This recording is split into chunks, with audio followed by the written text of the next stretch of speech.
Welcome co-chair of GA 2018, Danna Azrieli.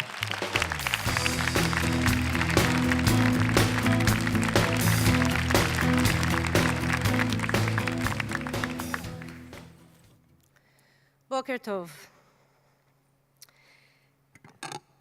In many ways, I truly live at the nexus point between the two worlds represented here today. I was born in June 1967 in Montreal, Canada, on the eve of the Six-Day War.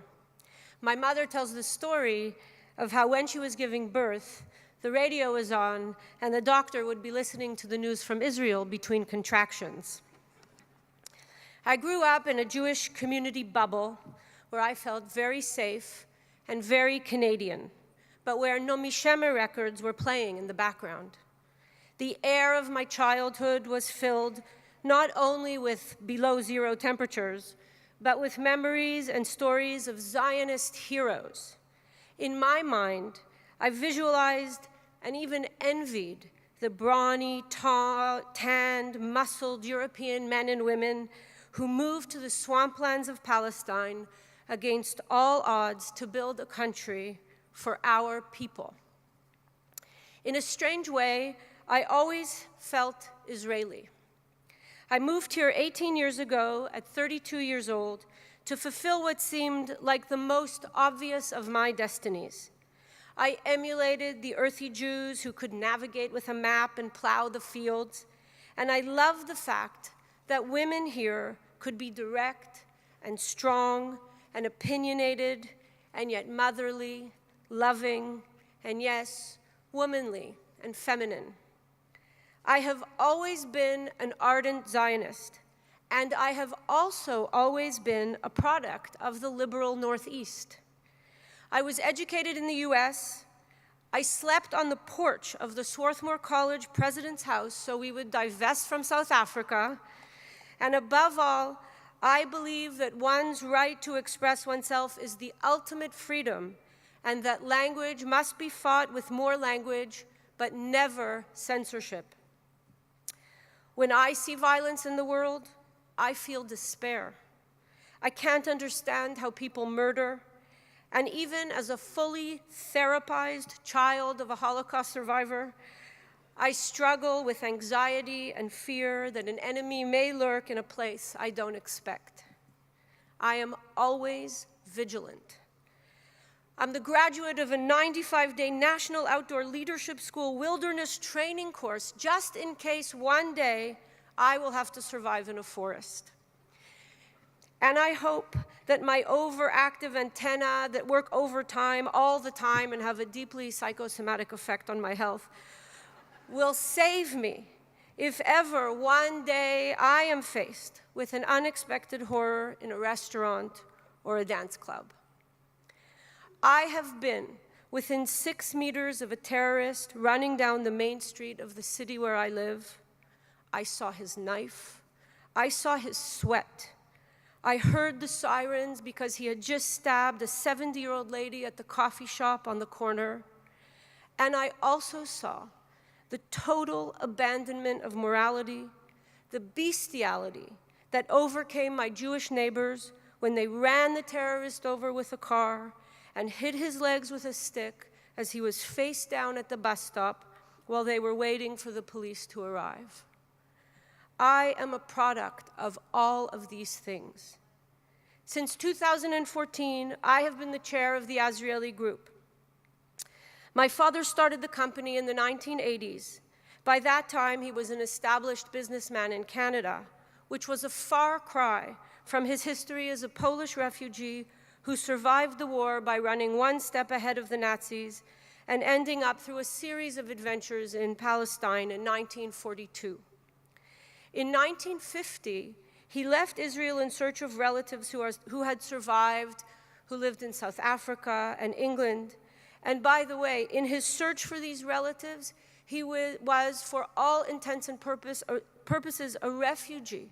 And there were those that accepted him and those that rejected him. And ultimately, he made his way to Canada. But when he left Israel, he always said he wanted to return. And then in the 1980s, he came here with the crazy dream of building the first shopping mall. It seems funny now, but in the 1980s, there was incredible inflation in Israel, and there was no culture of an enclosed mall space. There was no culture of renting a store instead of buying. There was no culture of getting financing against leases. 30 years later, Israel is a booming economy, successful beyond anyone's imagination. Every day, I get up and do my part to build our country. Every day, I work in Hebrew, which took me years to feel comfortable with, in a thriving business environment. But it is also an environment filled with military abbreviations and where people disappear to do reserve duty for days or weeks at a time. One day, closing a deal seems like the most important thing on the agenda, and the next day, work takes second place to the commitment to protect our country. The business culture also includes gatherings which follow the Jewish calendar year. Every year I get emotional when all of our employees meet up on the roof of the Azrieli Center to celebrate the Jewish New Year, or by the absolute stop of all activity on Yom Kippur, or by the mournful ceremonies that take place on Memorial Day, which are followed by an almost natural transition into an incredibly joyous celebration for Independence Day throughout the country. Even more remarkable is that daily life in Israel stops on Tisha B'Av, when we remember as a people the destruction of the first and second temples, stores closed, restaurants empty, in a ritual of remembering moments in our shared history that happened long before anyone was alive today, but which is still very much part of our cultural memory. All this and more is part of my experience of being in the two worlds represented here at the GA. Our worlds have so many similarities. The US and Israel are both democracies. We both have freedom of the press. We are both countries of immigrants who want to belong and who search for a better life. But we have many differences as well. In the US, our neighbors are Canada and Mexico. In Israel, our neighbors are Lebanon, Syria, Gaza, Jordan, and Egypt. In the US, there is an ongoing argument about health care. In Israel, health care is a given right for everyone. In the US, students incur incredible debt to get a university degree. In Israel, they pay a nominal fee. In the US, loose gun laws have led to terrible violence. In Israel, there are effective gun laws. On the other hand, in the US, marriage is governed by civil law. In Israel, it's governed by religious law. In the US, there is a core curriculum where any immigrant entering the public school system will get more or less the same education as any other American child in a public school. In Israel, there is no single core curriculum, and there are profound differences to the curriculums taught in secular schools, national religious schools, Haredi schools, and Arab schools. We as Israelis have our share of extremely complicated issues. But 70 years ago, we were given a mandate to build the country, and we did. Within our country, we have developed our own slang, our own fashion, our own version of Saturday Night Live, our own pop culture, our own celebrities. The similarities and differences between our two worlds create disparate worldviews. We have come to this let's talk conversation about our future together from very different starting points. For example, how do we as North Americans begin to understand what we perceive as backward thinking when women are not allowed to pray at the wall? And yet, the Prime Minister reneged on the Sharansky Compromise due to the pressure exerted by religious extremists. As a North American, you are probably asking, how could he have done that? Some of you, and I know a few, might go even further and say, why should I support a country that does not support the way I practice my religion? But as an Israeli, I don't think the discourse is actually about the basic rights of women to pray as equal to men or about the way we practice our religious freedoms. I think it is actually about a group of extreme people with political clout who truly believe that they must preserve our history with zeal. They think that if they do not protect our rituals of the past, that we are in danger of losing our tradition. Any change, any modern additions, they say, will lead to our demise. The religious extremists point to intermarriage in the diaspora and to the lack of Jewish knowledge in young people today. But in the diaspora, in North America, we fight back with reform and conservative Judaism. We try to encourage attendance in Jewish schools and Jewish camps. We have built Birthright and Masa. But in secular Israel, these pluralistic trends have been very slow to take. The most common response by a secular Israeli is that they're better off with no religion, even though they often do many acts without acknowledging them as religious. Like, for example, almost every secular Israeli will fast on Yom Kippur. The secular Israeli still considers themselves Jewish. They still speak Hebrew, the language of our Bible, and most truly love our country. But it is not uncommon for a modern secular Israeli to say, just being Israeli is enough. Whole generation of Israelis have basically released their hold on our shared library of religious texts and heritage. My Australian husband, Danny, and I are raising our children in Israel. But a few years ago, my sister asked us to sing Adon Olam at her son's bar mitzvah. So I look at my two children, who were in grade 1 and 2 at the time and were attending a secular Israeli public school, and I realized they don't know Adon Olam. My children learned Adon Olam from a YouTube channel while we were walking on the streets of Toronto 2 days before the bar mitzvah.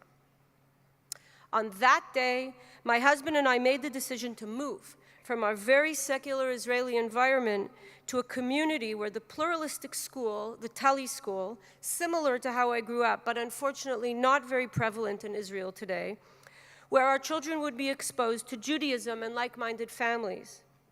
Now, in addition, we send our kids back to North America every summer to attend summer camp at Camp Ramah, where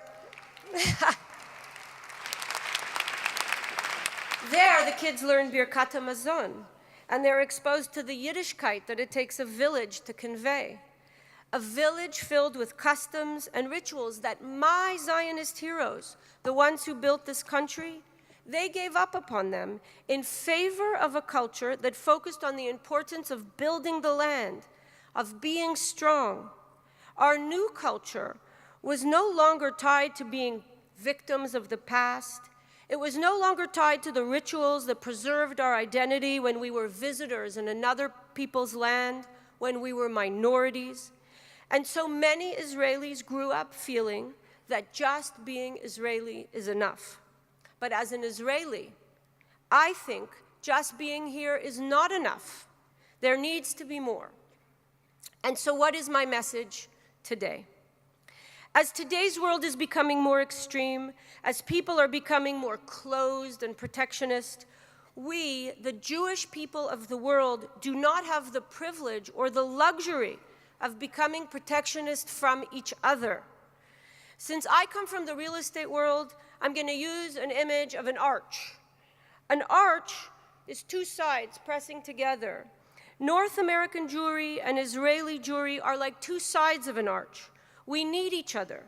We need to push against each other to stay strong. By leaning into each other, by providing each other with the right amount of resistance and the right amount of support, we will have the strength to withstand the pressure from all sides. But one side of an arch cannot stand without the other.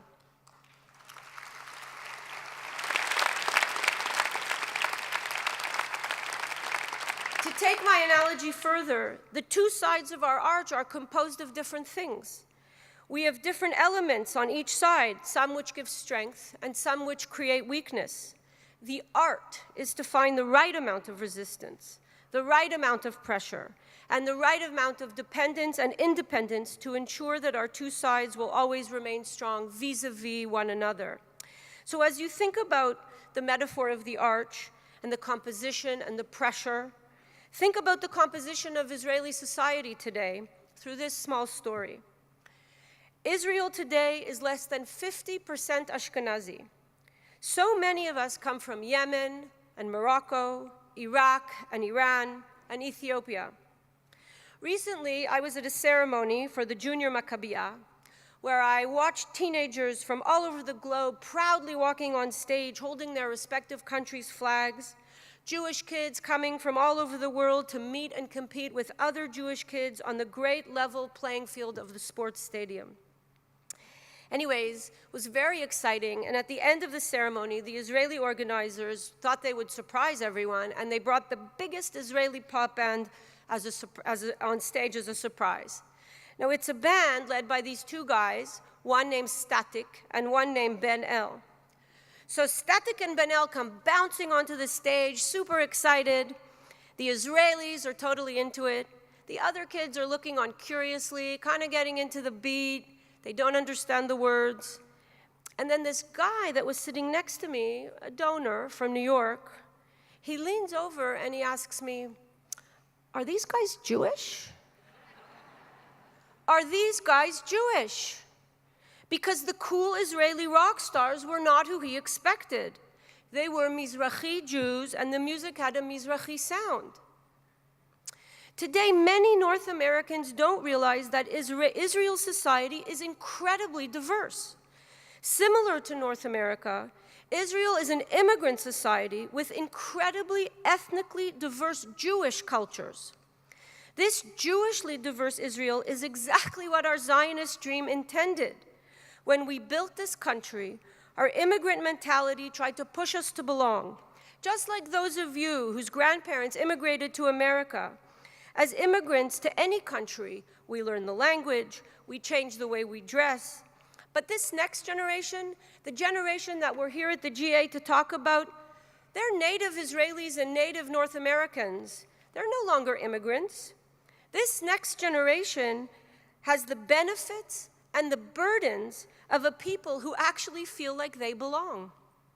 The benefit is that we're thriving in our respective communities, but the burden is that we've forgotten what it's like to be other, and so we forget that we need each other. But we are two sides of an arch, two sides that are stronger when placed together, and we have layers and layers of success and failure, inclusion and exclusion, protectionism and universalism, moments of great fairness and moments of terrible close-mindedness, moments of great heroism and moments of bestiality. We love our countries, but we criticize them. We love America, but we don't give up when we disagree with our leaders. As I know you love Israel, we must never give up on our commitment to the country when we disagree with its policies or leaders. We must never give up our mutual bond which keeps each other strong. So to conclude, it's not just the settlements. It's not just religious extremism. It's not just women at the wall. It's not just the nation-state law. In addition, it's not just who is serving in the army. It's not just who's paying taxes in Israel. And it's not just about who pays the price of living where you're afraid for your security. Our shared story is so much more complicated than that. Don't give up on our country. Don't walk away because your liberal sensibilities are insulted. Don't assume that nothing can change. Things do change, just painfully, slowly, incrementally, and with all of our help. Help by continuing the dialogue, but not by oversimplifying it. Help by infusing your children with a love of our heritage that celebrates the good. I am not suggesting that we ignore the things we disagree with. I am simply suggesting that we remember it's a marathon, not a sprint. And the strength of Israel today is an equal force leaning into the counter strength of Jews throughout the world. Thank you.